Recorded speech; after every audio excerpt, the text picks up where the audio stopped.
welcome to another brand new episode of Dingers and Stingers, the podcast that is hosted by three guys who are old enough to drink, old enough to rent a car, but not quite old enough to be traded for Luka Doncic. Still a couple prime years left, boys. We got to make them count while we can. On today's show, later on, we will go over our thoughts about the Super Bowl matchup. We will talk about what we expect to see on the field and off the field from Sunday night, and then also talk about who we expect to see hosting the trophy. We'll give our predictions at the end of that. And then to end the show, we'll play a little Super Bowl trivia game that I've cooked up for the gents.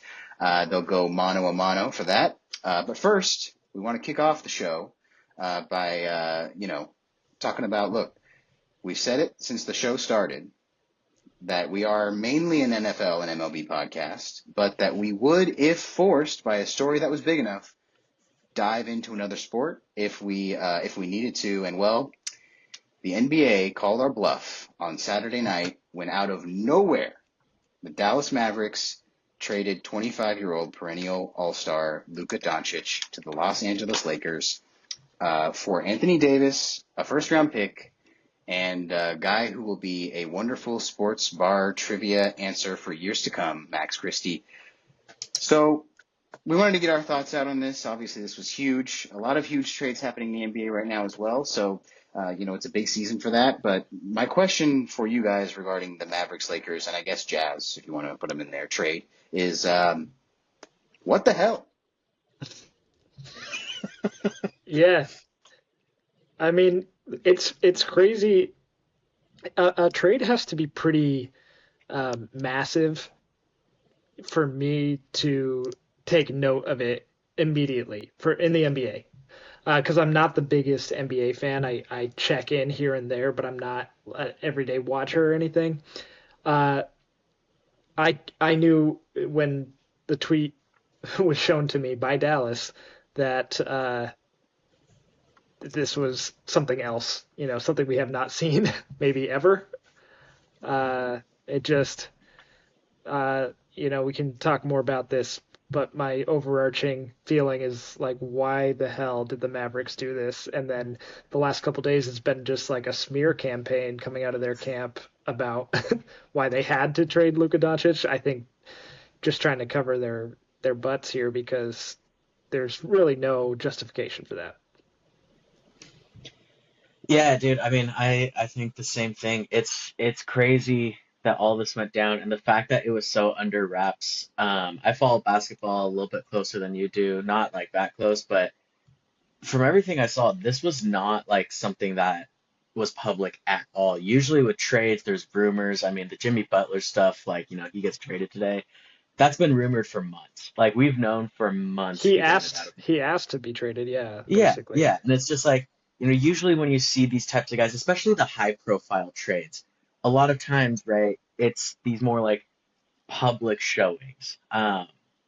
And the fact that we were able to get something like this to go through with little to no rumors, little to no leaks, like, first of all, that's crazy in and of itself, and kind of makes you think about like what went on to make this deal happen, or was this a deal that happened in like a 15-minute text thread, right? Like, did the Mavs just agree to this on a whim?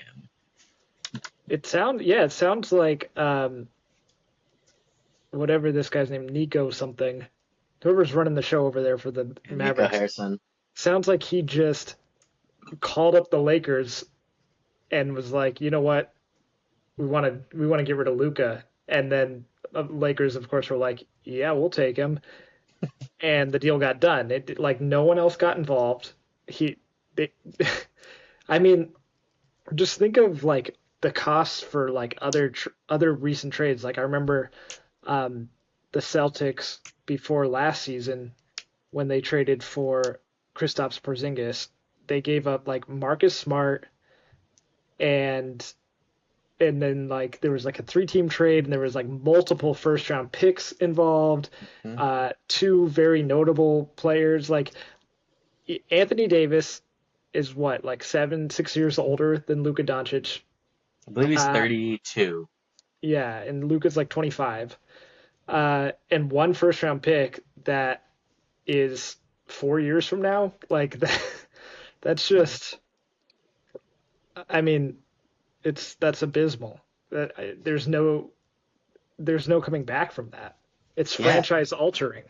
yeah. I mean, I think about, even we're still seeing the ramifications of this trade in the NBA, but like the original trade that got Paul George to the Clippers, Yeah, that included Shea, who is now, an MVP candidate yearly, 100 first round picks that they it was still like have. five or something, right?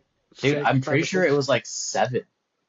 Yeah, I could it's be, but crazy. like some crazy number. And I mean, I just look at what that's done for the Thunder, right? One of the most dominant rosters in the NBA, built off the fact that they actually got value from trading their stars. And you look at the Mavericks now and you're like, okay, no shade to Anthony Davis, a great player, right? Like he's a stud. That is not in question. But it's just like you get him for, another couple of years, maybe.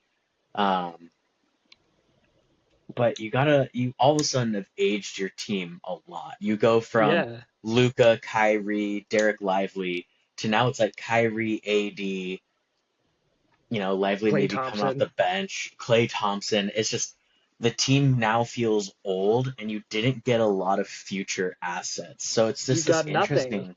You Yeah, got it's not. it's it's truly this very interesting thing where it's like aside from maybe freeing up money, but I mean, we don't need to get into greedy ownership stuff again, but it's just Yeah, it doesn't make sense. The trade doesn't make sense, and Anthony Davis is awesome, and I'm sure he'll be awesome, but it's Luka. Like right. I saw it's that people were making like comparisons if this sort of trade happened in our favorite sports, and it's like for baseball, it's like Yeah. if the Royals traded Bobby Witt Jr. for Corbin Burns because they're like, uh, we want to value pitching better, like more, Mhm. and it's like, you know, Corbin Burns isn't bad. He's not a bad player, but it's like just so lopsided for what makes a team better in this in the present and in the future. It just makes no sense. I think, yeah, like football, it could be like Joe Burrow getting traded for, like a stud defensive end who's 4 years older than him. It's like it just Joe doesn't make Burrow any for sense. Miles Garrett. Who says no? Right, right. It and a 2029 first round pick is just hilarious.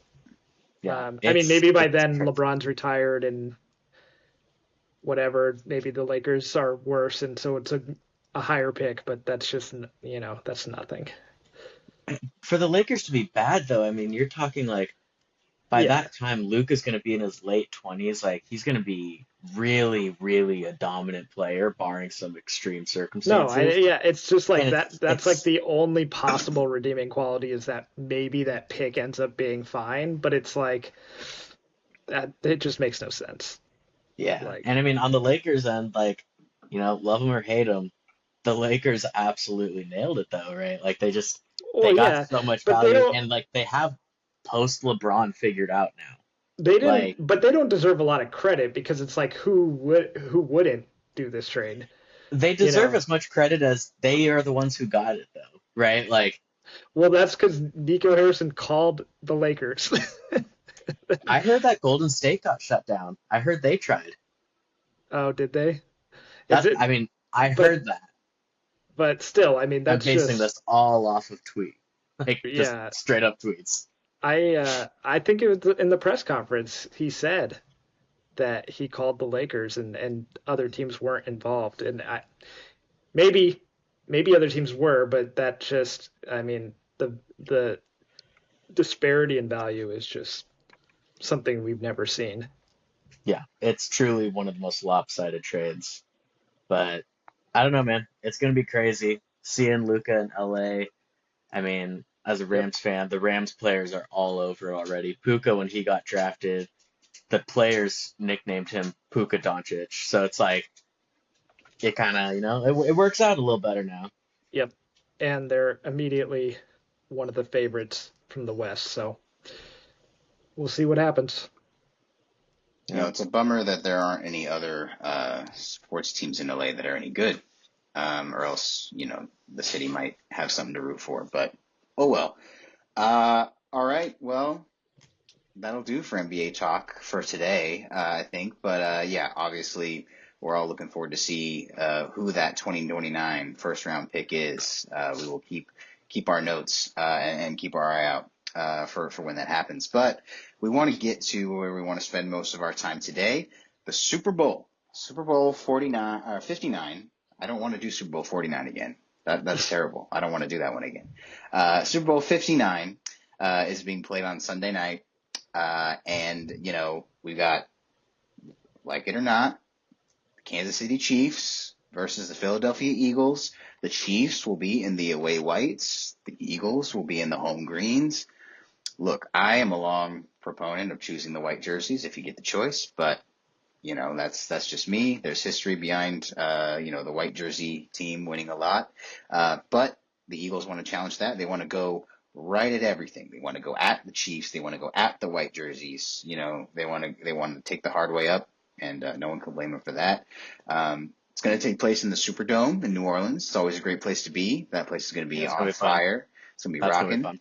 fun. And then, I'm team never gamble, but let's take a look at the odds for the game. You got KC favored by 1.5. And so where I want to start is, we've seen this happen not only last year, but in recent years too, and this year counts. Super Bowl rematches. Obviously, the Chiefs and the Eagles played each other not that long ago in Super Bowl 57. So I want to talk about, how do you guys feel about Super Bowl rematches in general? Do you like them, not like them? What's up? I mean, in a vacuum, I think the idea of a Super Bowl rematch is cool, right? And like in any championship game, I think rematches are cool. I think there's a certain like sportsmanship about it that brings on this like really fun competitive essence.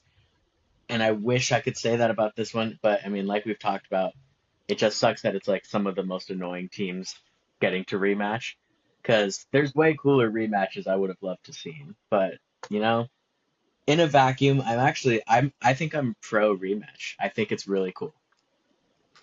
I'm kind of torn. I kind of, when it's this close together, like it was only 2 years ago, um, and then like last year it was what, like a 4 year gap between that rematch. So it's like when it's so close together, it's kind of boring for me. It's like I'd like to see new faces in there. Um, I think kind of in a historical, like 10, 20 years from now, when we look back on this era, we might be like, wow, that was cool. We saw two great teams match up multiple times. Um, but I think like even even the ones that there's so much time between them, like the Patriots and the Rams was a big gap. Uh, Patriots and Eagles was also a pretty big gap. Um, like whenever there's something like that, it's cool because it's like I can remember when this happened before, but I want to see as many possible combinations in the Super Bowl as I can. I like when it's two teams who have never faced off in the Super Bowl, and we just get as many teams as possible cycling through there. That's more fun for me. Yeah, I think for me too.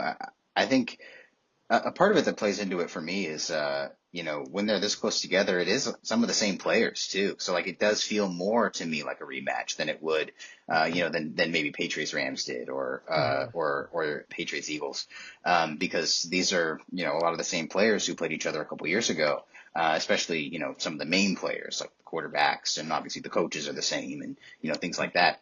So I think it feels more like a rematch or a rivalry to me when they're closer together. So I think I prefer my rematches to happen when they're close together like this. But I think rematches for me, I feel in general, I feel similarly to Drew. I like to see as many teams get in here as possible. I liked, it's funny in my life, like, the Patriots have just been in a lot. The Chiefs now have been in a lot, so it's like, and then, the Broncos, couple years, the Peyton years, couple of those, he made those. And so, it's been a lot of especially from the AFC, a couple of the same teams. So I would love for the next little while maybe to see some new matchups. I don't know how likely that is in the Patrick Mahomes is still, you know, 30, whatever, or maybe he's not even 30 yet. I don't even know. But you know, he's still very young. And so who knows if that'll actually happen, but you know, I'd love to see it. So that's how I feel about Super Bowl rematches too. Um, but regardless, I think this one will be very interesting. You have kind of a strength on strength thing. I don't want to get too much into, you know, what we're going to talk about, but, you know, I think you have one of the league's better defenses and one of the league's better offenses going at each other here. So, you know, I think we should make for some entertaining fireworks going on here. But as we zoom in to talk about, you know, the matchup in particular, I want to just talk about how did we get to this matchup? How did these two teams end up at the top of their conferences here in the Super Bowl? And so in order to do that, I've asked the boys to sort of, you know, create a story that is, you know, sort of a regular season and postseason highlight reel for these two teams to let us know how we got here. Let's start with the Chiefs and with Matt. So Matt, how did this year's Kansas City Chiefs get here? Yeah, I mean, when you sent out the rundown and I was kind of looking at it and thinking, you know, how do I want to tell the story of what the Chiefs were this year? It really came down to like, you know, we talked about like the inevitability of Patrick Mahomes and Andy Reid. And the first thought, like, and I've seen it said in a bunch of different ways, but it's just like the Chiefs spent this entire season as the most dominant bad team of all time. Like that's the only way I know how to put it is they did not win games in like dominating fashion. They played a lot of close games to teams they should have blown out of the water. By no metric, by no statistic, by no anything were they really that far above average at anything. Um, and yet they really only lost one game, two games if you count the throwaway at the end.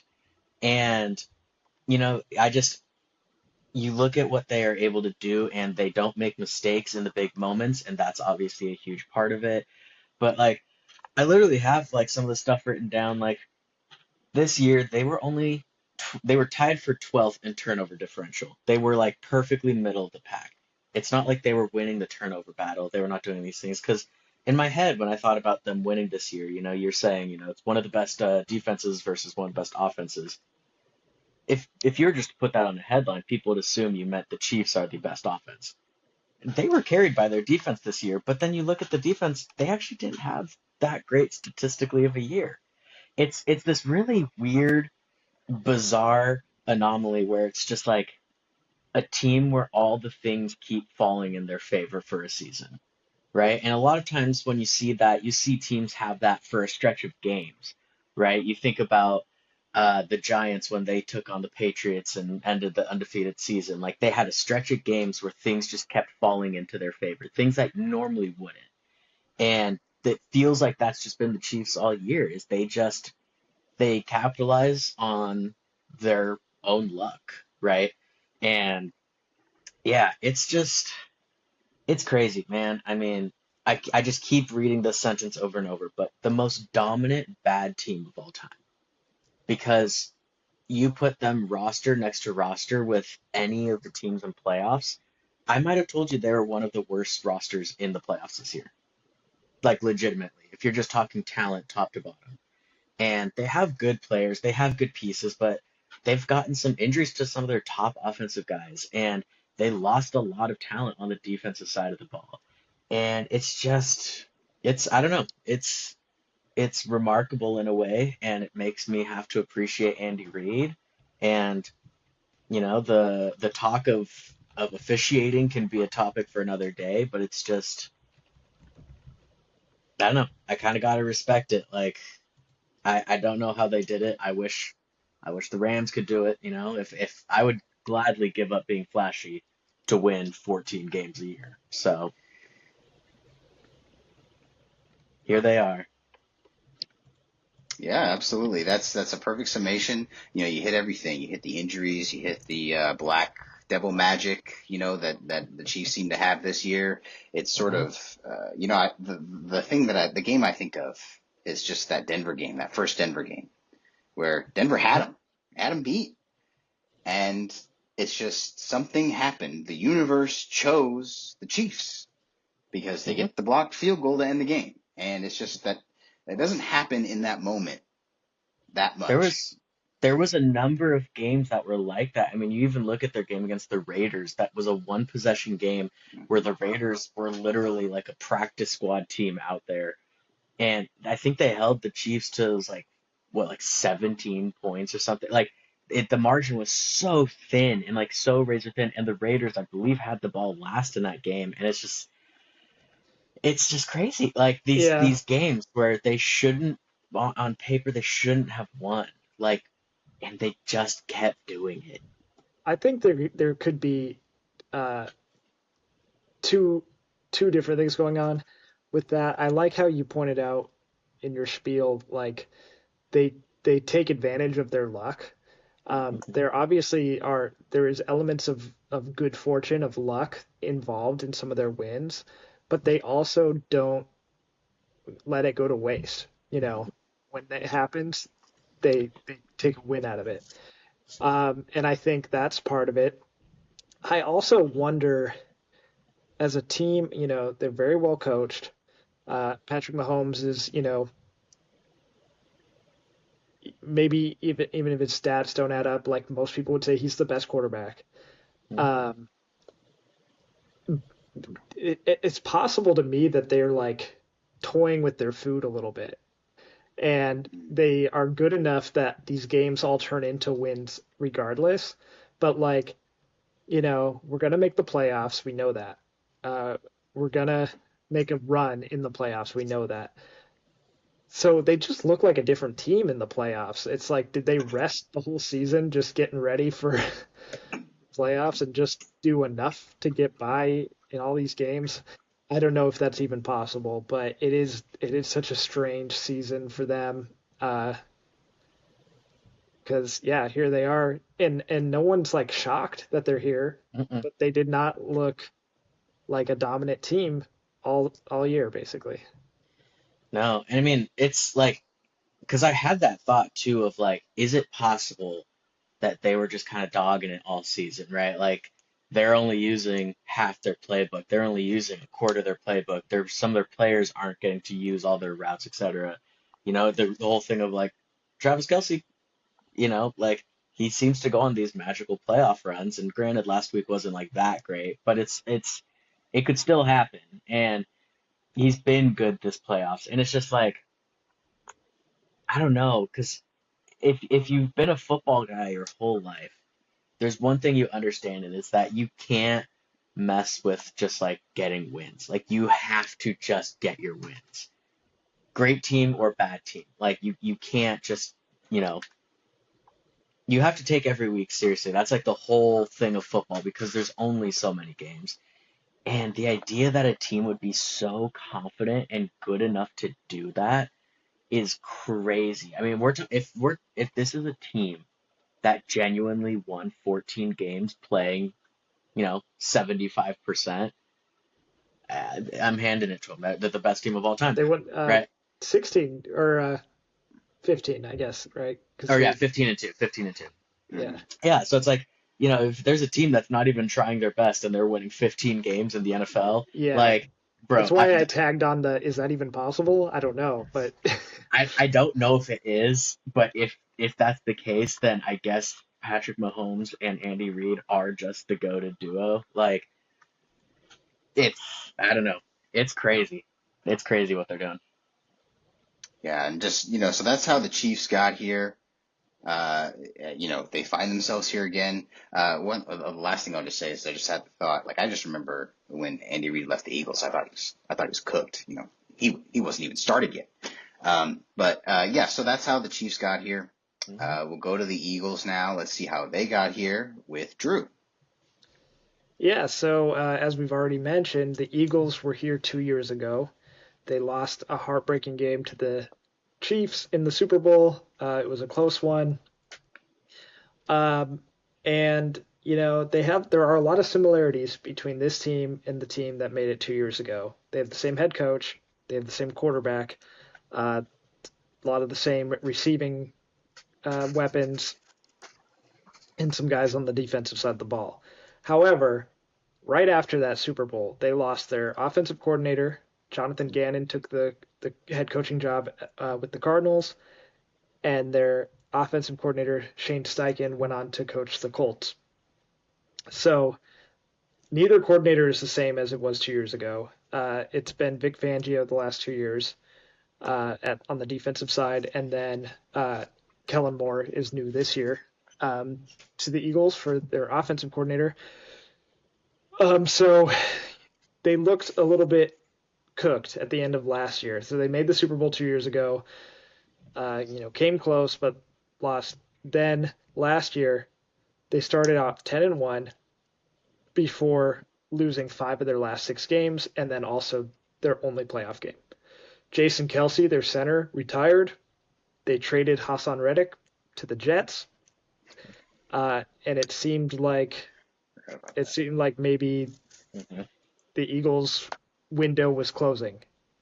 But they went out, they signed Saquon Barkley, who was coming off kind of not like his worst year, but an injury year. They signed him to a big contract, and I think people liked it, but didn't necessarily love that at the time. And then in the draft, they took Quinyon Mitchell and Cooper DeJean. I don't know if I said his last name right, but Hmm. uh, two cornerbacks in the first 2 rounds, and they have been lights out for them in the secondary. Saquon Barkley has been the best running back in football. They started off the season 2-2, but then have gone 12-1 since in the regular season, plus winning in all 3 rounds of the playoffs. They beat the Packers, they beat the Rams, and they beat the Commanders. And in all 3 games, Saquon Barkley looked dominant. Jalen Hurts has not. He hasn't done anything wrong per se, but he hasn't needed to do a lot with his arm or anything. So we have yet to see Jalen Hurts have the real need to put a drive together or anything. Um, but their defense has looked great, has made the stops when they needed to, and Saquon Barkley has looked unstoppable behind this offensive line, and that's why they are playing in this game. Yeah. Yeah, man, this Eagles team, it didn't necessarily come out of nowhere, but I feel like, they were one of the first games, week one. They were that Friday game in Brazil, right? Mm-hmm. Against the Packers, week one. And you watch them that game, and it didn't really, as that game was starting, and Jordan Love went out in the middle of that game. So, as the game went on, the Eagles pulled away a little bit. So we didn't really know what to make of that at the time because of Jordan Love being out for the second half of that game. But as the game was starting, the Eagles, they looked like they were a little rusty for sure, but it didn't really look like how they were going to look by the end of the year.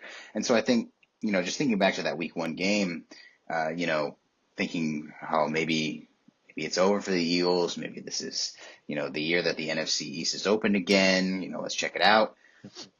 Went from that, you say 2-2, you're still thinking that, and then this run they went on since then, when Saquon Barkley has really picked up speed. It was really something to watch, and also something that for me, like, I wasn't really thinking about the Eagles too much until, like, I would say maybe close to Thanksgiving, where it was like, oh wait, hey, the Eagles have won, so many games in a row, or 5 of their last 4, and it's like, or 4 of their last 5, and it's like they won a game they didn't even play. That's when we should have noticed, is when they won when they didn't play. But yeah, they were 4 of their last 5 or whatever they were doing, and so I didn't really notice until then. But then I started to pay attention to them, and it really was looking like they might be here at the end of the day. And then the last time I doubted them was when they had to play the wild card round. I was like, maybe this is the spot where they get booted. But as Drew mentioned, they ran their way through the playoffs literally, and now we're here with the Eagles in the Super Bowl once again. So great, wonderful summaries there. So that's how we're here at Chiefs Eagles. Now let's zoom in even further. We're going to take a look about what we think is going to happen on Sunday as far as the matchups on the field, who's playing, and how we expect this thing to play out. So in order to do that, we have put, again, Matt on the Chiefs and Drew on the Eagles, and each of you are going to give us your X factor for this game. It can be an individual player, it can be a position group against another position group, it can be whatever you want it to be. We'll start with Drew this time with the Eagles. What is your X factor for the Eagles if they are going to take it on Sunday? Or, who's the most important for the Eagles? My X factor is Vic Fangio, the defensive coordinator for the Eagles, because I think, look, on offense, the Eagles have looked great, and the Chiefs have a good defense, but I don't expect the Eagles to be really shut down. Um, I think Saquon could easily have 100 rushing yards and a couple of scores. Uh, I expect the Eagles to be at least into the 20s, points wise. Um, so as long as that's all working, they have a real shot at winning this game if they can stop the Chiefs on defense. And Vic Fangio should know this Chiefs offense. He was the Broncos head coach for 3 seasons, and that was during the Andy Reid, Patrick Mahomes era. He did not always do the best at slowing them down, but I mean, he's a defensive minded guy. He has seen them for so long. He's had 2 weeks to prepare for this game, and let's face it, they probably looked ahead at some point. Um, he should have watched the AFC Championship game and seen what the Bills were doing wrong. I think the Eagles have a more talented defense than the Bills. It's time to see if they have a better game plan and one that can actually slow down Patrick Mahomes and the Chiefs offense. Wonderful. Perfect. Yeah, great thoughts. I think that's something I wanted to focus on too, was, how does yeah, like you said, we know the Eagles offense is going to do their thing, that to a degree they are an offense that is, their staples are not something you can keep contained for too long, right? The run game, that tush push, these are the things they're going to lean on in those high leverage situations and in situations where they want to try to control the game, right? And those things can't really hold those off for too long. So you're right. The Eagles offense is going to do their thing. But I was interested to see, and I will be interested to see how the Eagles defense handles the Chiefs offense. You think about the things you can do against Patrick Mahomes are pretty limited, right? So I want to hear from Matt. What, as a defensive coordinator, would you think you can come up with to slow down or even perhaps do the impossible, which is confuse or throw off Patrick Mahomes? Yeah, I mean, that's the whole, if I could answer this perfectly, I would be coaching the Eagles right now. It's a tough question, and I feel like at this point, Mahomes is no longer the young quarterback that's just gunslinging it. He's seen a lot of defenses. He's seen Vic Fangio. I just looked it up. He's played against Fangio 8 times. Um, and we'll get into that in a second because it's some pretty interesting statistics for that. But if I had to stop Mahomes, I think the number one thing you have to do is dominate the interior of the offensive line. And if there's a team that has it, it's the Eagles, right? Jalen Carter and Jordan Davis, and they have great blitzing linebackers. Um, you have to dominate the interior of the offensive line because at the end of the day, aside from Xavier Worthy, who's just fast, they don't have any weapons at this point who are like dominant man beaters who are just gonna take the top off your defense in, with their route running or whatever. It's just like they're pretty limited to Patrick Mahomes needs to be special to keep picking up first downs, to bring them back and, put them in the end zone and whatnot. And it's the same. I mean, I think it's always been this, but pass rush at the end of the day is what can beat any quarterback. And Tom Brady always said it. And if you're a Tom Brady truther, then this applies to everyone. Interior pass rush was the one thing Tom Brady said made him panic. The most clutch player, arguably of all time, panicked if a team could beat them up the middle. When we And saw the one Super Bowl that Patrick Mahomes did not win against the Buccaneers, he was running for his life the entire game. Mhm. Running for his life the entire game, and granted, made some incredible plays out of that, but it's still, you have to make sure that he can't do what he wants to do. Patrick Mahomes is special, but at some point, even the special players are going to make mistakes. And like I said, if the Chiefs lose the turnover battle, I don't know how you don't run away with it if you're the Eagles. Like you said, I mean, I think Saquon Barkley and this offensive line are far and away the best combination of run game in the league. Um, so yeah, if I'm being Patrick Mahomes, I'm being aggressive with my pressure, and I'm specifically targeting up the center. Yeah, I think that's a great place to start. I think also, talk of Saquon and the run game. You ask someone like Josh Allen or Lamar Jackson or someone who's familiar with playing Patrick Mahomes a lot, the best way to stop Patrick Mahomes is to keep him on the sideline as long as you possibly can. And the Eagles are a team that is built to do that. If their run game is going the way that Unless they they want it score to the go. 80-yard I was touchdown. gonna say, unless Saquon scored in 7 seconds, Yeah, that's true. The home run Saquon ball, actually needs to kind of dog it this game. you may need to turn the burners on for about 20 Mhm. yards and then, go down. We may see Saquon take a slide here sometime in the fourth quarter, maybe mid fourth quarter. We may see him take a slide. We'll be feeling great if Saquon's taking a Yeah, slide in this game. Um, but yeah, so if the Eagles' run game is working at their will, they could be doing a good job of keeping him on the sideline, yeah, keeping time of possession up and things like that. Those are the things you might want to look for. I would Drew. also, yeah. Drew, I have a question. When you were thinking about this and you picked Fangio, did you look up the like the history of Andy Reid versus Fangio or Mahomes versus All I Fangio? did, I just looked up the scores of the games when Fangio was the Broncos head coach.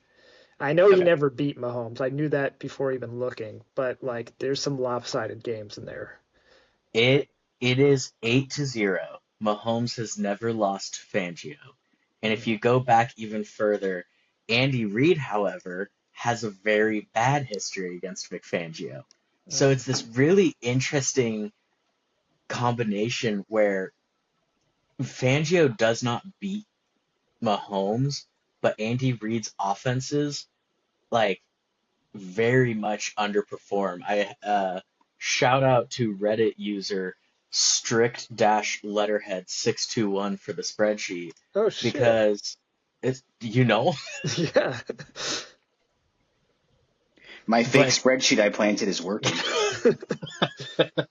but I'm looking at this spreadsheet right now, and the yards per game, I mean, they're almost 100 yards under their season average in every single matchup. And the points per game, they're averaging almost 10 points per game less. Outside of a few games that were just kind of doozies, like it's going to be an interesting matchup for sure. Because I mean, Fangio's a dude, like he's good, And if he and he hasn't done it now, like if he doesn't do it at this time, then it's over. Like you lost your chance, really. You no, know, 100%. Like this feels like one of those games for Vic Fangio. it's a legacy game. I'm not saying he's gonna get fired. I'm not saying like anything like that. But it is a legacy game, honestly. Yeah. It's like if he can finally get over his Patrick Mahomes, hump, one, Super Bowl champion, but two, we're talking about maybe getting into talks of like one of the greatest D coordinators out there. Like, Yeah. It'll be talked about. If you can stop mhm. Patrick Mahomes in a Super Bowl, you know, with a really good defensive game plan, that he could be a head coach again, maybe, If he and wants to. he'll be talked about in those spheres as one of the great defensive minds, I think. Yeah, I 100% agree. For sure. Well, we will definitely keep our eye on Vic Fangio and the Philadelphia defense versus Patrick Mahomes and that Kansas City offense. But let's go now to Matt for the Chiefs X Factor. Matt, what stands out to you here? I do love that me and Drew seem to be on the same page. My X factor, just right off the bat, I put coaching. I put Andy Reid and Steve Spagnuolo. At this point, the Eagles roster is supremely talented to the Chiefs, and it's not even like A tier and B tier. The Eagles are an S tier, and the Chiefs may be in that like B C tier of just roster talent. They are going to be outmatched in terms of the actual physical abilities on the field.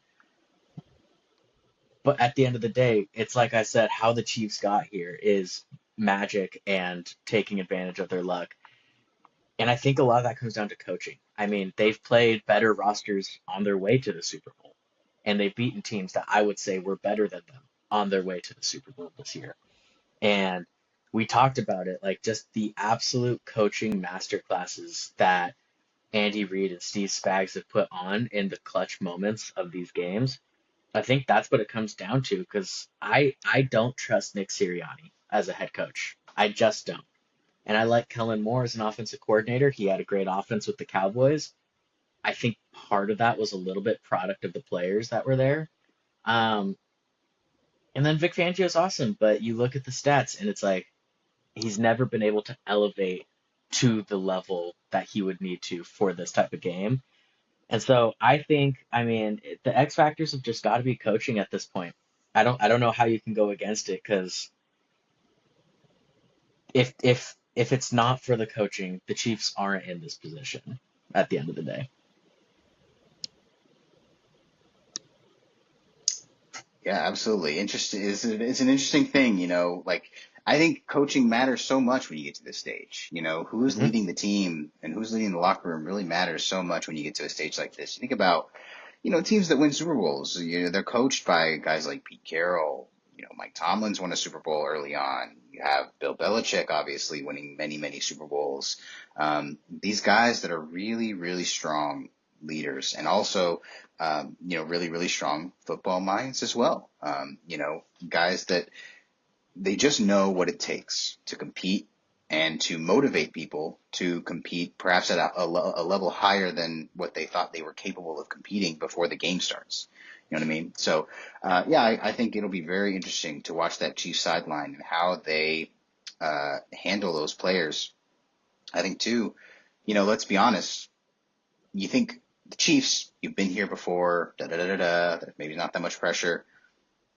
There's history on the line here, and these players are Yeah. feeling that, especially Mahomes and Kelsey and the players who've been there for all of these Super Bowls. These Hmm. guys are feeling that right now. They know that by this point they're always going to be compared to Brady and the Patriots. They're always going to be compared to Aikman and the Cowboys and Montana and the Niners, and they want to have their own thing. You know, Yeah. they want to have their stamp that they put for their dynasty that makes them unique, and this is their shot. And so you got to feel like these players, even though they've been here before, are going to be feeling a little bit of pressure. And so I do think the coaching matters. When they're on the sideline, say they're up, maybe a score, maybe 10 points, players get a little antsy. They start seeing it in their head. Three-peat headlines. They got the trademark from, Pat Riley, which jinx, by the way. You got the trademark for the three-peat from Pat Riley. You have everything. So they start seeing the headlines, they start seeing the confetti, and they lose focus. Who's in charge of getting them reined back in and focusing on the moment? The coaches, right? So, Hmm. yeah, I think it'll be very interesting to watch that Chiefs sideline as we go throughout the game, for sure. And I think what's interesting in what you said, Matt, and I agree with this, it's like the Eagles have the better roster. And what you would think, like, okay, what's the most important thing is to have the best team. So, like, okay, the Eagles have that in a certain sense. But then when you break down what makes one team, like, what makes one team the best team, like, okay, good coaching. Well, I think we can all agree the Chiefs have the advantage coaching wise. Hmm. So it seems. And then the next thing, okay, well, what about quarterbacks? I think we can Yeah, all it's the agree Chiefs. that the Chiefs have the advantage there. So I think it's like really, and that's what's so great about the Super Bowl is it'll determine for us, but it's like it's really a debate over like which team is better here. Because I agree with you 100% on the Eagles roster as a whole. But yeah, it's an exciting thing to see. Yeah, I'm getting more into it. yeah, no, 100%. And it's an interesting like dynamic too of, for so long, like maybe not for so long, but in recent history at least, it's become really popularized that you need to take advantage of your quarterback's rookie window. When you have a quarterback who's at least good enough, you need to capitalize and you need to go all in. And that I really feel like that trend kind of started with like Russell Wilson and the Seahawks, like just a cheap quarterback, great team around him, and they were able to get a Super Bowl out of it. And that's become kind of this popularized thing. But I don't know, maybe Patrick Mahomes is kind of proving like if you have a special quarterback too, If you have like the number one quarterback, like yeah, and for sure. And I just, I think though, like sometimes maybe it's worth it to still go out and get your guy, right? yeah, Do the Rams regret going and getting Matthew Stafford at the expense of multiple firsts, our franchise quarterback, all that? No, we instantly got a quarterback or a Super Bowl. And I wouldn't trade Stafford right now for the world. And it's just like, I think there's something to be said about like going out and getting your guy. And the Chiefs could prove that. Like if they really come out here and they look good and they dominate, and even if they don't dominate, but if Patrick Mahomes looks good, three-peat and a dude who at a time, broke the football contract record and they had to trade up for it. Like every step of the way, they have invested into Patrick Mahomes. They never just like chanced into it. And so for me, I'm like, I could start changing the narrative of what teams are trying to do because I don't know. I feel like there's so many teams who have gotten into this. We can make it work with a average quarterback, and there's a place for average quarterbacks in the league, obviously, because not everyone is special and elite. I think the term elite gets thrown around a bit too much, but I I think don't know. I think that's a good point, but I think it goes both ways because if the Eagles win, I don't think anyone thinks Jalen Hurts is bad, but people don't typically put him in the top tier of quarterbacks. Yeah, Uh, it's like, okay, look what a great roster can get you. And if the Chiefs win and no, 100%. it's the three-peat, it's going to be people like, okay, we need a Mahomes. And That's what I'm saying. I think I both think. are true. I think both can work. And Mhm. I think, some people may not see it this way. Getting to the Super Bowl is a success. So like neither team can sit here and be like, "Oh, we didn't have what it takes." Because, Sean McVay would disagree with you. well, I think the players on these two teams would disagree with me. I think the Super Bowl is the ultimate goal. Blah blah blah. Only one team gets to win every year. Is there only one team capable of winning every year? No, I don't think so. Um, So like I don't my point being if whoever loses doesn't need to blow it up this offseason, you know. No, no, no, no. And Uh that's not what I was trying to say, right? no, Like I right. I do just think like the narrative gets pushed one way or the other with this game. Yeah. And in a way that it's not like that in a lot of Super Bowls. Like it truly is the like perfect example of holistic roster built versus superheroes with pulling along their team. Yeah. And I think like, you know, we talk about like who has the most to gain from winning the Super Bowl. Uh, for no matter what the Super Bowl is, no matter what the matchup is, it's always the quarterbacks seemingly. Unless there's some storyline of like It's some coach who had never gotten over the hump, whatever. But like typically, it's the quarterbacks. For Patrick Mahomes winning this game, I mean, he's already talked about as the second greatest quarterback ever. Uh, he's 29 years old. If he wins, he'll have the same amount of Super Bowl wins as Joe Montana. He'll have the same amount of Super Bowl wins in his seventh season as it took Tom Brady, what, like 12 years to get? Um, and obviously Tom Brady then won a few more, but like this rate, it's just we've never seen it before. I think winning this one, or even if they lose this one and win next year or whatever, Patrick Mahomes is going to be right there in the conversation of greatest quarterback of all time, if he isn't already. Jalen Hurts, on the other hand, regardless of how this game is played, I think he's going to get a ton of credit, and he's going to be talked about, rightfully or wrong, I don't know, but uh, he's going to get talked about in the current elite quarterback thing. Same thing that happens every time a sort of random quarterback wins, like Joe Flacco or what have you. But yeah, I think Jalen Hurts has definitely the most to gain from this because, I mean, going to two Super Bowls as a starting quarterback is not super common. Winning one is not common. Like if he pulls this one out, and let's say he's the MVP somehow, uh, I mean, I think he has a whole new legacy attached to him. Yeah, if the Chiefs come out and commit to stopping their run game and it turns to Jalen Hurts and he pulls it off, the narrative changes around him drastically, like full 180. Because that's been the whole thing this year is, in past years, it was Miles Sanders, it was DeAndre Swift, it was good running backs, not great. Offensive line that was bonkers, and it was, Jalen Hurts just did enough to win, and he's always been that. He's been a winner. But if he was to come out and really like go toe to toe with Mahomes on the biggest stage, like for sure, I think the narrative changes. And I think it was an interesting thing you started that whole little section with is this idea of like Super Bowls do feel like they're a quarterback stat. And when you talk about what makes a player great, it seems like quarterback is the only position where people bring up Super Bowls almost first before anything else. When you talk about receivers, when you talk about running backs, when you talk about a defensive guy, right? Like you're not really worried about the Super Bowls. You're worried about how did they perform on the field. Mm-hmm. And I do find that to be really like an interesting conversation because, um, it goes back to the conversation of why didn't the Eagles let Saquon, break the record in week 17? And it's because they want to save him, because they want to prioritize the Super Bowl. And obviously, yes, every team wants to win a Super Bowl. All players want to win the Super Bowl.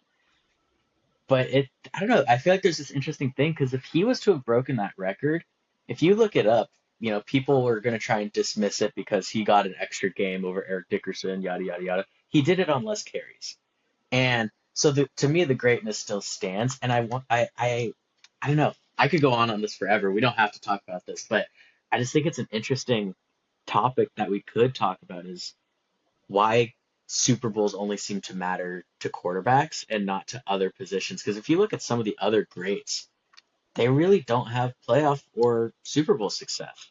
And we're talking about guys who are considered top two, top three at their positions ever. But then at the quarterback position, obviously they're great players. But it's like easily Tom Brady, Patrick Mahomes, Joe Montana, right? But it's like, dude, I mean, could we have said Dan Marino?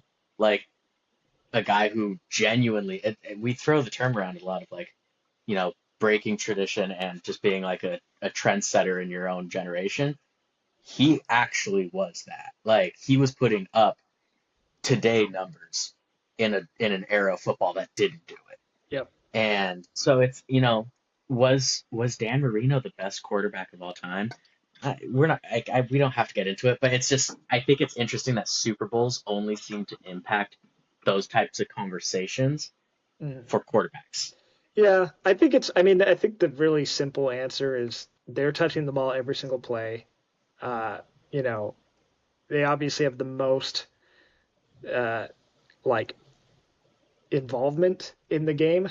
I mean, the Eagles, it'll probably be Saquon just as much as Jalen Hurts. But I think when a player does take over a Super Bowl and win it, or like be a huge factor in why their team won it, I think it does get considered in their argument. Like, easy example for me because the Broncos, Von Miller was one of the, he's one of the few defensive players to win Super Bowl MVP. The offense couldn't do anything all game, and he like basically single-handedly won them that game. I mean, there was other contributors on defense for sure, but like that is going to be in Von Miller's legacy forever. He doesn't have any Defensive Player of the Year awards. He's going to make the Hall of Fame, and that's going to be the the moment. That's going to be what we think of him as. Now, does that make him a better player than say J.J. Watt? No, not necessarily. But I think it's added to his legacy in a way that not a lot of guys have. Yeah, and I mean and you're right, like it obviously can add to legacy, but at the end of the day, like you just said, is he better than JJ Watt, a guy who I think has routinely just lost every first game of the playoffs he's ever been in? JJ Watt, I think, is an all-time great. I think he's awesome, multiple 20 sack seasons, but it's that same conversation of like quite literally zero postseason success. The one game I think he won in the playoffs was the backup quarterback of the Raiders that one season that Derek Carr went It like was like 13-3. Connor Cook or whatever. Yeah, and that's the Yeah. one playoff win that I believe JJ Watt I think has he to his had name. one. I think he had one against the Andy Dalton Bengals too. I think. Maybe. I mean, either way, right? Like you're talking Yeah. about one or two games. No Super Bowls, no Super Bowl success. And I find it interesting because there's players like that where it's like unquestionably they're in the greatest, of all time conversation. But then the quarterbacks, it's just not that way. And you're right. I mean, the quarterbacks touch the ball in every play. I just think it's an interesting topic. I don't know. It's something that's on my mind a lot because I think it changes legacy for players a lot. Like it feels like we miss out on certain things because players get held out because players are supposed to prioritize the Super Bowl, but then we don't get to see like the individual greatness anymore. Where I feel like back in the day, we just watched dudes run the ball 500 times. Like if you go look at Jim Brown, everyone loves to say he's the greatest running back of all time. Him, Barry Sanders. Not a lot of winning going around those organizations, but boy, did they just keep giving him the ball.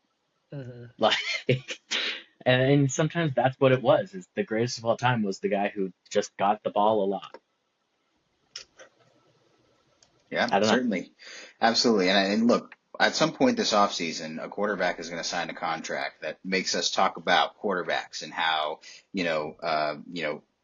playoff success or lack thereof impacts how they get paid or how people see them. And so I'm sure that's going to happen at one point. So we will revisit that topic to be sure. Fingers And crossed. That's Brock Purdy, baby. Oh yeah, oh yeah. I mean, I'm talking. Pay him his Let's money. let's start at 50 million. Let's start there and work our way up. I mean, this man Touch is six. vital. Touch six.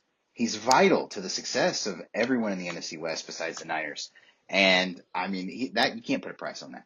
Yeah. So, wrapping here, we want to give our predictions because we stand on it on this show. We don't just talk. We predict. We see We don't what's shy going away. down, and we put our money where our mouth is, so to speak. So let's start with Drew. Give me a winner, give me a score, and give me an MVP. I was really, really tempted to just play it boring and play it safe and say that it's going to be the Chiefs because they've been there, they've done that. You can't doubt Patrick Mahomes. And in my brain, I don't doubt Patrick Mahomes. I think the Chiefs are going to win. But my official prediction is going to come not from my brain, but from my heart. And Mm. I think that we've got ourselves a a legacy game for Vic Fangio and the Eagles. This is my official prediction: is the Eagles are going to beat the Chiefs 31-21, and I Nice. think the Damn. MVP is going to be Saquon Barkley because I think he's going to get in the end zone more than anyone else, and I wouldn't be shocked if he had over 100 yards. And I think we saw when the Chiefs played the Bills, James Cook was moving. Now the Bills went away from that game plan because they decided to rely more on Josh Allen, but the Chiefs weren't like dominating the run game in that game. And now they have to face the best running game in football, the best running back in football. He's just looked so dominant these playoffs. I think the Eagles' defense is also the toughest Mahomes has had to face in the playoffs so far. I think just the combination. I think we could see something. I think it'll be close close-ish game, but I didn't want to put it too close because I think if it's too close, the Chiefs will pull it out. So I think we could see the Eagles' offense just kind of run wild, and the defense will do enough. All right, there you have it. There's Drew's pick, locked in. Matt, a winner, a score, and an MVP. I love that you preface it with, you didn't want to be boring and just go with the boring answer because, man, does that make me look like the fucking idiot. But you know what? I had 31-21 Chiefs. So, you know what? I'll take it. We're a mirrored match here, and I'm cool with that. I can't bet against them. If we're talking real predictions, I would be interested to see the Eagles win. I'm not saying, I'm rooting for them necessarily, but I'm not necessarily rooting for the Chiefs either, I guess. But I'm not betting against Mahomes, man. Like, it's just one of those things, and I think we're gonna see everything happen exactly according to plan, exactly to the script. It's going to be Kelsey's legacy game. He's retiring on the field after the game, proposing to Taylor. It's going to be the whole thing, right? Kill me. He takes a knee and presents the Super Bowl ring to Taylor Swift, But she and didn't win Album of the Year, right? So like, it's not. she's got to win something. storybook. She's Yeah. got to win something, and it's gonna be this game. I think Travis could easily have 100 yards, 2 touchdowns, and a wife by the end of the game. Oh, All right, there you go. Well, all right, that's Matt's prediction, locked and loaded. I'll give mine too. I've got a little bit of a higher scoring game. 31-21. A little bit of higher scoring game. My score is 35-28, and I'm going with the Eagles too. I'm going to say that Drew was talking about it earlier. I'm going to say Jalen Hurts and Saquon Barkley put that drive together. They put it together to ice the game. They'll be up, I think, but it will be close going into maybe about 4 minutes in the fourth quarter, I want to say. There's going to be an opportunity for the Chiefs to get the ball back, but I think Jalen Hurts and Saquon Barkley, they put that game on ice. They score the touchdown because Nick Sirianni, one thing he's not afraid to do is run up the score. So even if there's only seconds left, they're going to be trying to get in that end zone. Now, could that backfire?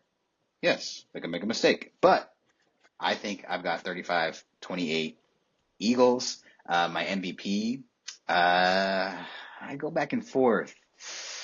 Because I do want the Eagles wide receivers to be able to show out in this game, but so I would want to give it to Jalen Hurts because I would want that to be how they win, but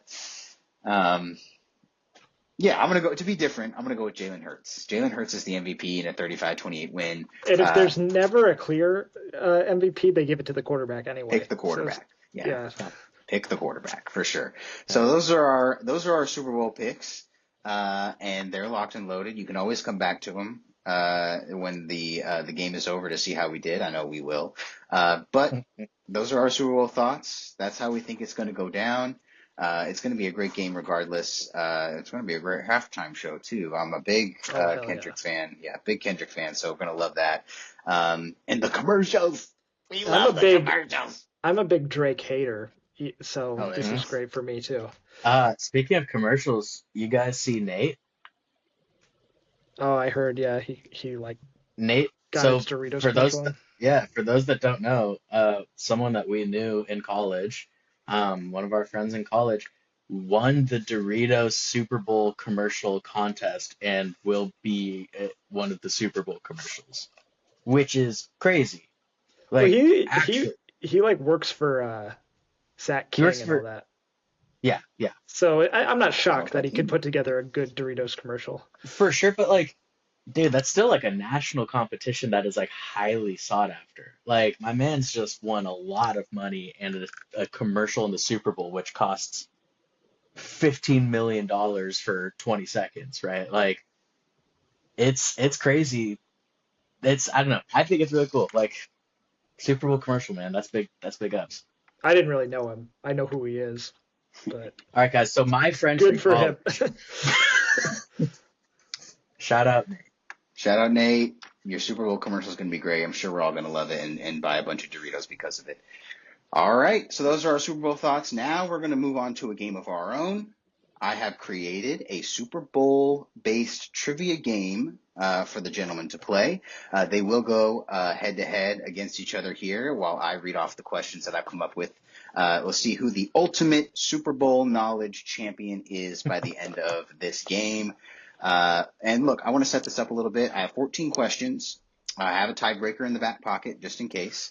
The questions are open-ended. They're not multiple choice, so you will need to write down your answer on your paper that you have here, and you'll need to write it down. And for each question, unless I say otherwise, you'll have 30 seconds to write down your answer.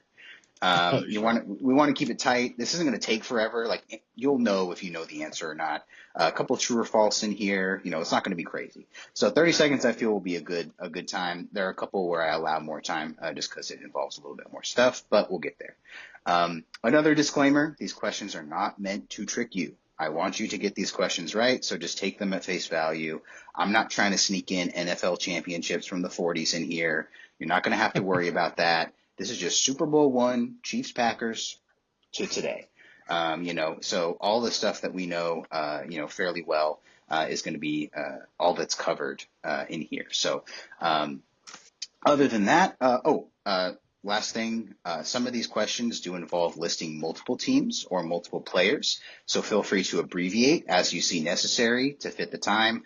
Just make it clear which team you're talking about. For example, I won't take LA if the answer is Rams or Chargers. Give me the R, give me the C, and I won't take Manning if the answer is Peyton or Eli. Give me the E or the P, type of stuff. So other than that, let's have a good time, and let's get started. I'm ready to dive in. You guys ready?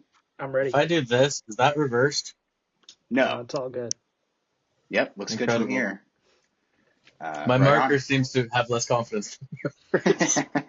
Oh, last thing, while you guys are filling out your answers, I have prepared a fun fact related to each question that I'll give the viewing audience that will help them out fill the air while you guys are writing down your questions. Also, play along with us if you're watching and drop your scores in the comments so we can compare and see if you beat us. Be honest. And be honest. And be honest. You don't gotta be the smartest guy.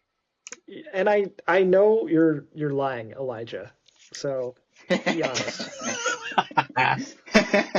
Now we have to tell him to watch. All right. So here's how it's going to go down. Let's start with question 1.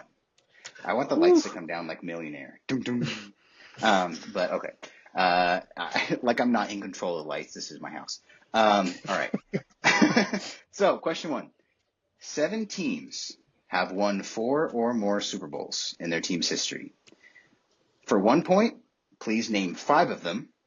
And for 2 points, name all 7. And your time starts now. Can I get the definition? So, fun fact, while these guys are filling out their answers, there are 32 teams in the NFL, and these 7 teams have combined to win almost 60% of all the Super Bowls. That's 34 total wins out of 58 total Super Bowls, which is absolutely insane to think about 7 teams out of 32 dominating well over half of the possible Super Bowls that they can dominate. All right, this is 3, 2, 1. Time's up. All right, let's see those boards. I got 6. Guys, my marker was dying, so I was panicking. All right. Well, you got 5 down though? No, I only got to 4. I was panicking. All right. Well, let's have a marker diet allowance, and let's do 1 point for each team you got. Okay. I'll change the rules on the fly. All right. So let's see. Drew got Kansas City, New England, Dallas, Pittsburgh, San Francisco, and the Giants. Those are all correct. Yes, those are all in the 7. And Matt, who did you end up with on your list? Niners, Patriots, Cowboys, Steelers. And those all 4 are in there as well. So let's have the score be 6 for Drew and 4 for Matt. The other team that is not in either of your lists that is in the 7 is the Packers. Packers have 4. Yes. Yes, Packers have 4. Not one for a while, but they have 4 total. All right, moving on to the next question here. I'm just realizing that I should be keeping score, and I don't have something with me here. Can one of you No, keep this is score the on game where your the pad? points don't matter. The Yeah, points I are can like keep score. Okay, great. I All got right, so Matt's on one side over here, and perfect. then mine on that side. Perfect. All right, good. All right, so question 2. There are 4 teams who have never appeared in a Super Bowl. These teams are the Texans, the Browns, the Lions, and the I was about to start Jaguars. writing them. yeah, Yeah. you were right. These teams are the I saw you. Texans, Browns, Lions, and Jaguars. List these teams in the order they joined the NFL, from oldest team to newest team. Oldest team to Ready? newest team. One more time. Hit me with the 4. Texans, Browns, Lions, and Jaguars. Your time starts right now. All right, so while they're musing over that, something that I found that's related to this question is, of these teams, only the Texans have yet to reach a conference championship game. The Browns haven't reached an AFC championship game since 1989, though, which technically gives them the longest streak since reaching a championship game of the 4. How is this possible if one team has never made it? Well, I suppose we'll be finding out soon, won't we? All right, y'all ready? Yep. All right, let's do it. Drew's answer is Browns oldest, Detroit next, Jacksonville, and then the Texans. Matt, what's your answer? The exact same order. The exact same order. I thought this would be both of your order. This would have been my order too. But The actually, Lions are older.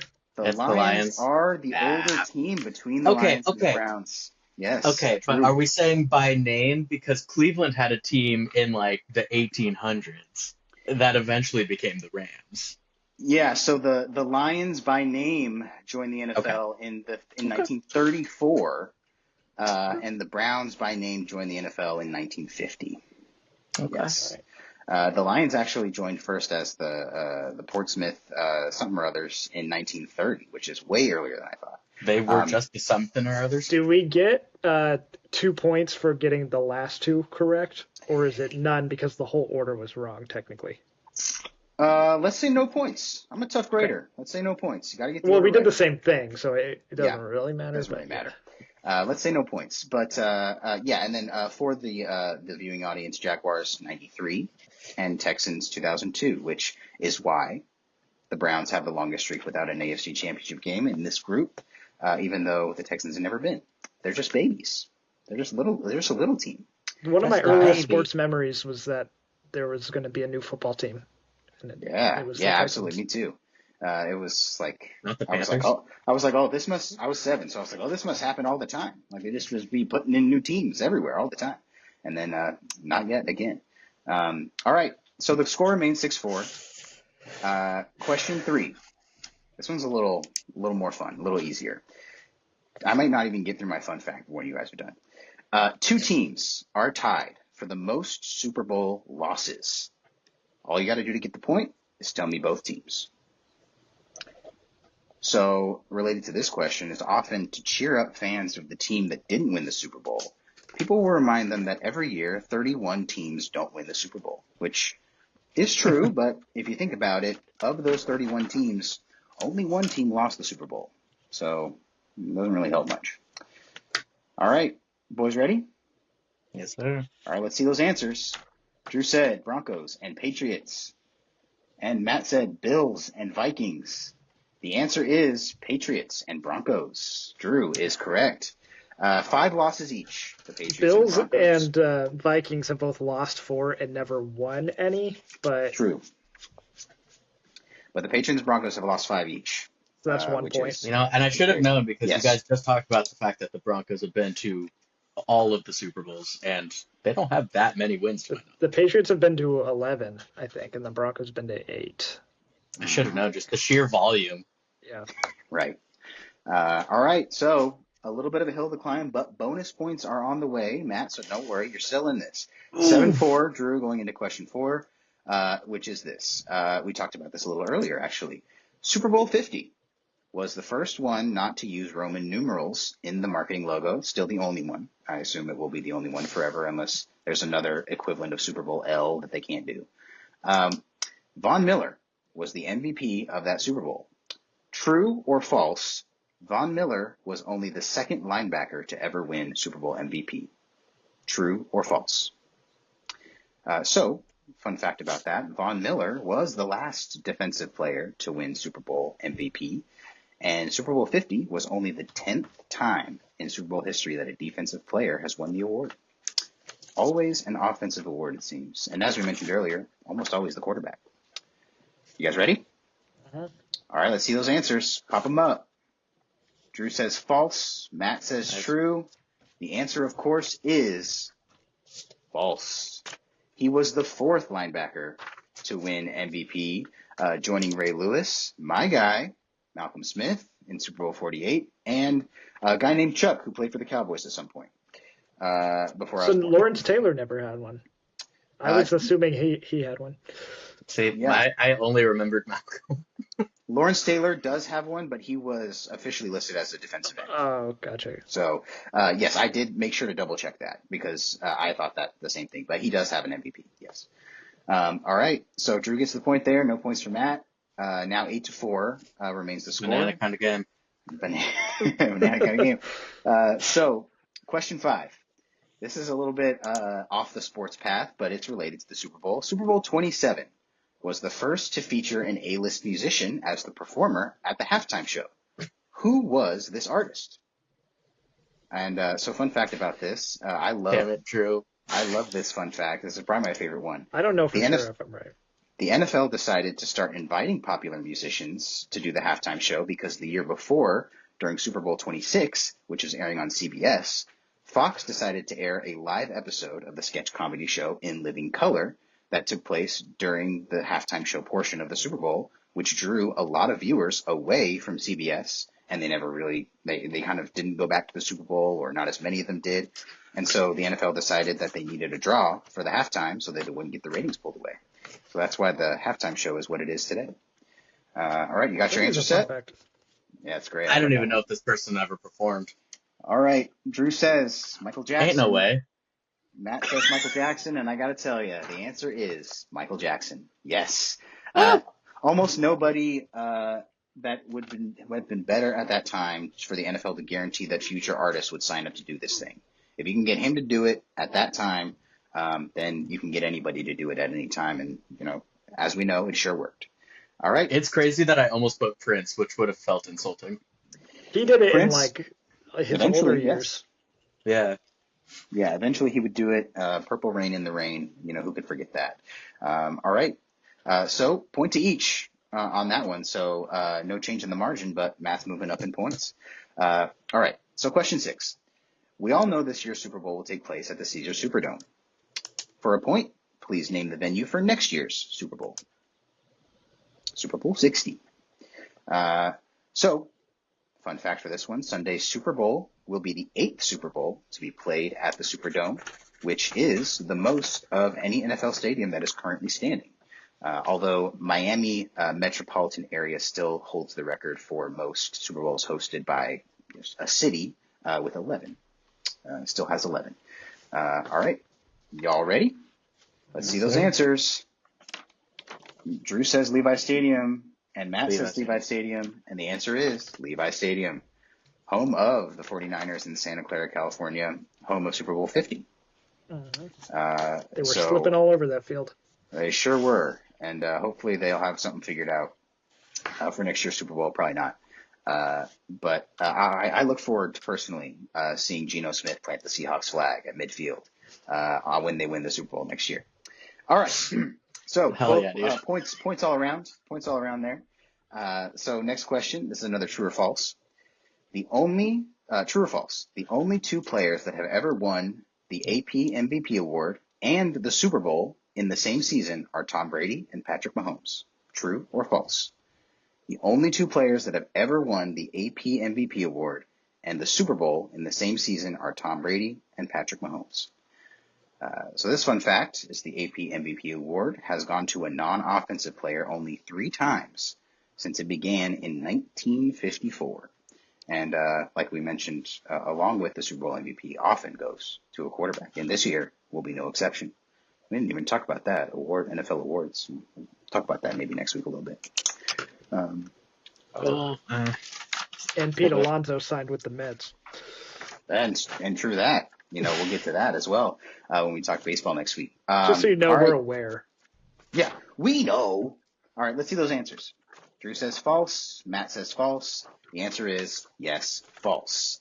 11 players have won the MVP and the Super Bowl in the same season. And bonus fun fact, guy who's not on that list, Tom Brady. He never did it. So a little bit of trickery there, but I couldn't think of a specific example, but I was like, "There's no way." That was my logic. Yeah. Well, because there's some guy in like 1961 who, of course, won and was the only player who did well that year. Yeah. Among the others, Lawrence Taylor, who we discussed, won the AP MVP that year. He won the Super Bowl. And then also Emmitt Smith has done it. Yeah. So, 11 players have done it. All right. So points all around there as well. So let's get some points there. Question 8. 3 coaches in NFL history, head coaches, not including assistants, head coaches, have won a Super Bowl before the age of 40. 1 point for each coach you can name of these 3. So, fun fact here is I managed a Madden franchise to the Super Bowl at 15, which is years earlier than any of these losers won their Super Bowl. So, I think that's got to count for something. At a certain point on the fun facts, I ran out of stuff. So, I just started saying stuff that I knew would make me laugh. Under 40 is crazy. It's so young to win a Super Bowl. I only confidently know one of them. Okay. I think I confidently know 2, but I could be totally just blowing smoke up my own ass. All right, here's 3, 2, 1. Answers up. Let's see them. Drew says Sean McVay, Sean Payton, and John Gruden. Matt says Sean McVay, John Madden, and Mike Tomlin. All right, I can tell you each got 2. The answer is John Gruden, Mike Tomlin, and Sean McVay. So you both got 2 points there. This really is turned into, quite a matchup here. Again, bonus points opportunity on the way. So, if we can make up some ground here. But yes, those 3 guys are the only 3 to win under the age of 40. And that won't change this year, believe it or not. Well, maybe. How old is Nick Sirianni? He's got to be in his 40s, right? I don't know. That's a good question. There's like 2 coaches who are like 38, right? Well, yeah. Well, you know what? One of them is Sean McVay. He's 43. Yeah, okay, he's in his 40s. Okay, that won't change. All right. 2 points each there. Question 9. The last time the Super Bowl was played in New Orleans was Super Bowl 47 between the Ravens and the 49ers. Something happened in that game that delayed it 34 minutes. What was it? The fun fact for this one is that it is very fun to watch the 49ers lose a Super Bowl. And I have been blessed to be able to watch it happen 3 times in my life. And I hope for many, many, many more.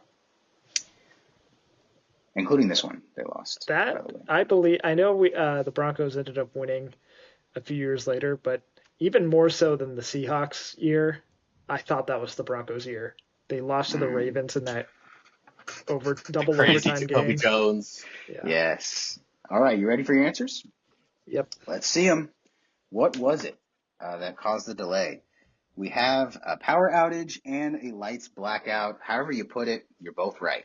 The lights went out in the stadium, and God, I remember watching and just being like, "Are you for real? Like, what the Do I heck?" get bonus points for my little Kaepernick?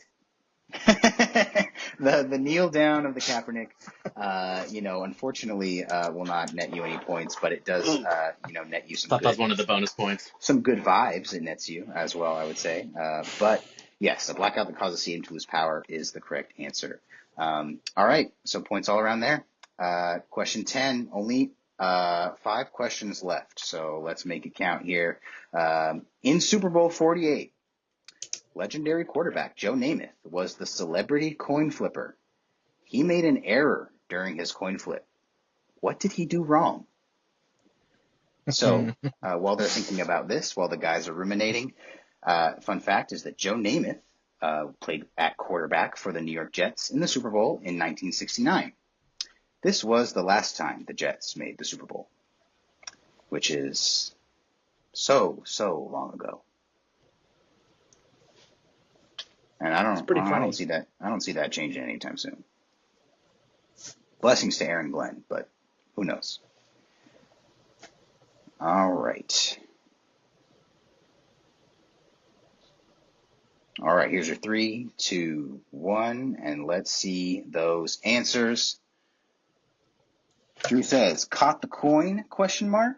And Matt says, didn't call it properly, quotes, technicality. You know what?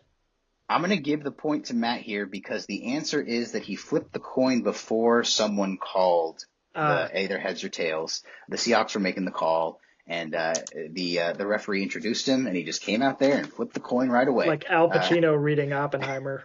Basically, yes. That's exactly how it went down. And then the ref caught the coin in the air before it hit the ground, and Gotcha. then reminded him that someone needs to pick heads or tails before you toss it. No memory of that. Blocked out a lot from that day. Yeah, that was my way to shoehorn Super Bowl 48 in there. All right, so point for Matt there. So we're on the comeback trail. No point for Drew.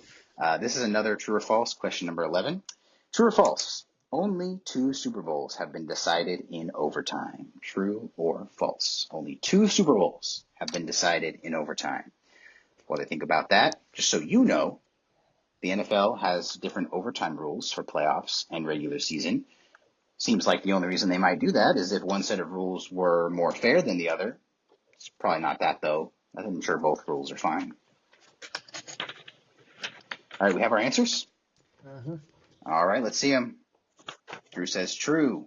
Matt says false. The answer is true. Super Bowl 51 and Super Bowl 58. So not only 2, but those 2 have happened in the last 10 years. I was gonna say that's what I was banking on. I was like, there's got to be one overtime game that I just don't remember. They used to be blowouts almost every year. Like we've been blessed with having good Super Bowls in our lifetime. That's true. In researching for this quiz, I found a lot of large margins of victory back there in the days before. All right, so point for Drew there. No point for Matt. So we'll go to question 12, and then after this question, we'll do a score update and then go on the last 2 questions. All right, so question 12. 6 players have won Super Bowl MVP multiple times. We're going to try to help Matt come back here, and we're going to say 1 point for each one you get. So 6 players, 1 point for each one you get. You've got 30 seconds, and your time starts now. All right, so while they're writing down those answers as quickly as they can, the fun fact for this round is it's tradition for the Super Bowl MVP to say, I'm going to Disney World, so that it can be spliced into a commercial for Disney following the game. The athletes are paid anywhere between $30,000 and $50,000 to say the phrase, which is almost enough to cover a day at Disney World for a family of 4 if you pack your own lunch. All right, I'm going to give you guys your 3, 2, 1, and let's pencils down and papers up. Let's see it. All right, so Drew was able to name 6 players. Let's see if they're right. Matt, let's see how many you were able to get. I only got 5. Matt has 5 players listed. All right, let's see. So we have Mahomes, Brady, Eli Manning, Joe Montana, Troy Aikman, and Terry Bradshaw for Drew. Win after all 6. Let's see. And then Matt has Brady, Mahomes, Peyton Manning, Jerry Rice, and Troy Aikman as his answers.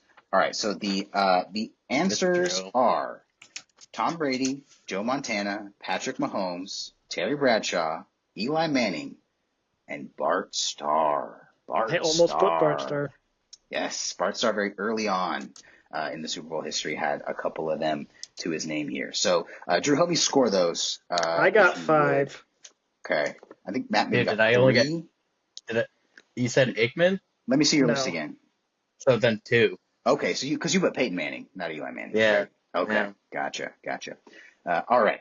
So that's 5 points for Drew there and 2 points for Matt here. Let's have a score update from Drew when you have them ready. We don't have to. Matt has 13, and I have 20. Okay. All right. Here we go with question number 13. Which non-quarterback has the record for most career Super Bowl touchdowns? Which non-quarterback has the record for most career Super Bowl touchdowns? So while I think about that, scoring a touchdown in the Super Bowl is probably one of the best feelings you can have, I would have to imagine. This person knows that feeling well that we're about to reveal who it is. I would say it's probably right up there with the feeling of hosting a virtual Super Bowl trivia game on a Wednesday alone in your room, staring out the window at the pitch black night. I'm feeling pretty good right now. All right, you got your answers ready? Yes. Let's go. Answers up. Drew says Jerry Rice. Matt says Jerry Rice. The answer is Matthew McConaughey's commercial buddy, Jerry Rice. Yes, he has 8 Super Bowl touchdowns in his career, which is truly so many, and he had them all with the Niners. So all with one team, all in that run they had together. And yeah, he's just one of the best. All right, so this is our last question. We will not need the tiebreaker, as this question is not worth multiple points. I'm so sorry. We're playing for the love of the game here. So question 14. The fastest touchdown to start a game in Super Bowl history happened 14 seconds into Super Bowl 41 between the Chicago Bears and the Indianapolis Colts. Who scored it? So, fun fact here, the fastest score in Super Bowl history to start a game was a safety, scored 12 seconds into Super Bowl 48 by the Seahawks defense, colloquially known as the Legion of Boom. And frankly, it's awesome that I was able to work that in here. All right, you got your answers ready? All right, we got Drew says Devin Hester, Matt says Devin Hester. The answer is the return specialist of legend himself, Devin Hester. Yes, the kickoff return to start the Super Bowl is quite the way to begin. All right, so our final scores, please, Drew. All right, I've got 22 and Matt has 15. Hold on here. You said you've got a tiebreaker. At this point, double or nothing. Tiebreaker wins it, right? Actually,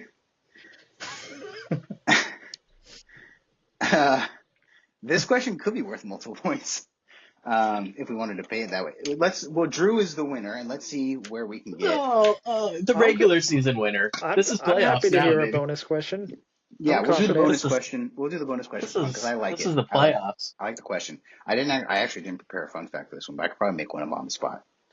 I'm going horizontal for this one on the paper. So, the tiebreaker question I had ready and the bonus question that we will play is: the New England Patriots have the record for most Super Bowl appearances. They have played in the Super Bowl 11 times against 9 different teams. Write down as many of their opponents as you can. You have 30 seconds and your time starts now. All right, so fun fact about the Patriots Super Bowls is that I've watched most of their wins and most of their appearances. My favorite one was actually one they lost. I won't say against who, but it was a great memory because it was one of my first sports memories, really. It was the first year I stayed really and watched the Super Bowl with my dad and all his friends who came over. And that Super Bowl, really what started it all for me. There were some great things that happened in that Super Bowl that really captured my attention. So, I really enjoyed it. All right, 3, 2, 1. Pencils down, papers up. Let's see how many you got. I froze. I flubbed. I actually didn't list them. I couldn't think of the 9th one. All right, let's see. I actually didn't list them, so I'm going to look them up. I froze, man. All right.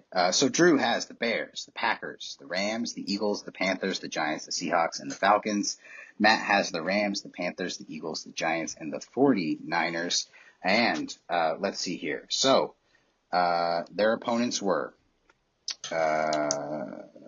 starting at the earliest appearance they had to the most recent, the Bears, the Packers, the Rams twice, the Panthers were one, the Eagles twice, the Giants twice, and the Seattle Seahawks.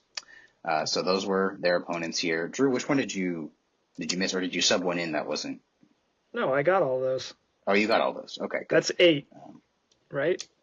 Falcons. Yes, and the Falcons. I missed the Falcons. Yeah, yes, okay. the Falcons. Yes, that's the one I missed when I was saying them. So At the end of the day, the bonus question, just widens the margin of victory at the end of the day. But we love that bonus question. It was good. All right. So that's Super Bowl trivia, year one. We'll do more trivia as the show goes on. We'll find more great things to have trivia about. I love playing those kind of games. We'll get a running tally of Yes. all our little games and all our little quizzes. Yeah, so the official Dingers and Stingers record sheet now says 1-0 for Drew, and then 0-1 for Matt. Plenty of time I'm gonna to crash out off screen.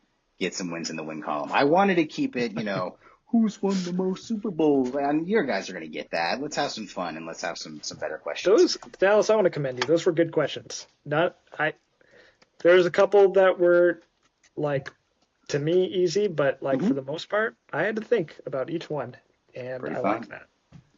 All right. Yeah, well, I also had a really good challenge for me. It was a good challenge. It was a good challenge. All right. Well, that's our show for this week. Our Super Bowl special. My thanks to the boys for joining me as always. I'll introduce ourselves at the end of the show since I didn't do it at the beginning. I'm Dallas. That's Drew. That's Matt. This is our show, and looking forward to next week. Get your baseball hats on because we're starting our division previews on next week's show. Don't know what division we're going to start with yet, but we'll decide that. And so next week we'll recap the Super Bowl and then switch over and transition to where our show will probably be mostly baseball for a little while, and we'll start with our division previews. So until then, see you next time. Thanks for watching, and stay frosty. Hell yeah.